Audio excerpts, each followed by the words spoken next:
The only credit I will give myself is when other people break and give up and stop, I just don't. You gotta have a plan. Everybody's got a dream. Everybody's got a goal. What's the plan? And your plan has got to have something I call the C5 complex. Your plan has got to be clear, concise, compelling, consistent, and committed. You got to have a plan. And when you're trying to do something that you're truly passionate about, there is no plan B. Plan B sucks. Now, fear is going to be a player in your life, but you get to decide how much. You can spend your whole life imagining ghosts, worrying about the pathway to the future, but all there will ever be is what's happening here, and the decisions we make in this moment, which are based in either love or fear. So many of us choose our path out of fear disguised as practicality. What we really want seems impossibly out of reach and ridiculous to expect, so we never dare to ask the universe for it. I'm saying I'm the proof that you can ask the universe for it. You can be asking for assignments that are above your level. So there's work that you do at your level, and then there's work that you do above your level. And the only way that you're going to be promoted to do work above your level is A, if you can demonstrate that you're capable of doing the work at your level, and B, if you are proactive in seeking out opportunities that expand your capability and give you a chance to work above the level that you're at. The way through the challenge is to get still and ask yourself, what is the next right move? And then from that space, make the next right move and the next right move. And not to be overwhelmed by it, because you know your life is bigger than that one moment. You know you're not defined by what somebody says is a failure for you, because failure is just there to point you in a different direction. Nothing's going to happen unless you take that initial action. Nothing's going to happen, nothing's going to change unless you put down that pen in the meeting and you sit up and you pay attention and you listen for your opportunity to speak. Nothing's going to happen unless you push yourself to go in and make the ask for that assignment that scares you to death. My father could have been a great comedian, but he didn't believe that that was possible for him. And so he made a conservative choice. Instead, he got a safe job as an accountant. And when I was 12 years old, he was let go from that safe job, and our family had to do whatever we could to survive. I learned many great lessons from my father, not the least of which was that you can fail at what you don't want. So you might as well take a chance on doing what you love. But if you want to begin to move into your own personal greatness, if you want to begin to really enjoy a happy, successful, healthy life, you've got to be willing to go against the tide. You've got to be willing to harness your will and say, in spite of this, I'm in control here. I'm not going to let this get me down. I'm not going to let this destroy me. I'm coming back, and I'll be stronger and better because of it. You have got to make a declaration that this is what you stand for. You're standing up for your dreams. You're standing up for peace of mind. You're standing up for health. You want it. And you're going to go all out to have it. My philosophy was a very simple one.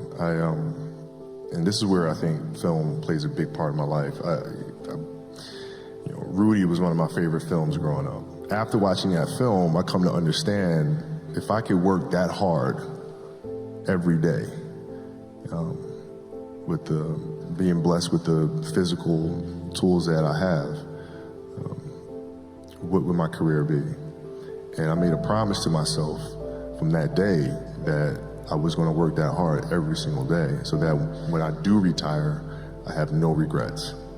And that was the most important thing for me, is to leave no stone unturned, get better every single day. And if I lived that way, then over time, I'd have something that was beautiful. But that was my philosophy. It seems like a pretty simple one, but if you live your life to just get better every single day, and do that for 20 years, what do you have? Select a person who is already doing something that you'd like to do. Get to know that person. Go to the experts for advice. Don't ask the person next door, your mother, father, brother, or the guy that works beside you, because they don't necessarily know. There's no point in asking a person how to earn a lot of money if they're only earning $10,000 a year. They don't know. If they knew, they'd probably be earning a lot. It's like, don't go to a sick doctor if you want to get healthy. Okay. So you find someone that you can go to for advice. Get a real good book and lock into that book and start to study it. Like, I've had this one that looks like a Bible, you know. But this is Napoleon Hill's book, Think and Grow Rich. I've been reading this thing now for 23 years. I'll probably read it for another 23 years. I got another good book that I brought over here today. It's called The Power of Your Subconscious Mind. Now, I'm not getting a commission for selling this. The author's dead now. He's been gone for a couple of years. But Dr. Joseph Murphy wrote this book, The Power of Your Subconscious Mind. And that's probably one of the best books that you're ever going to find, because you're going to learn something about your mind when you read this book. Okay. Now, I read a lot of books. I've got probably 1,000 books sitting in my den at home in my library. But the one that I carry it everywhere I go, and I read it all the time, is Think and Grow Rich. I never stop reading it. Now, where's the value for you to reread that and read it again? I mean, you must know it well enough that... I think I could probably recite it verbatim.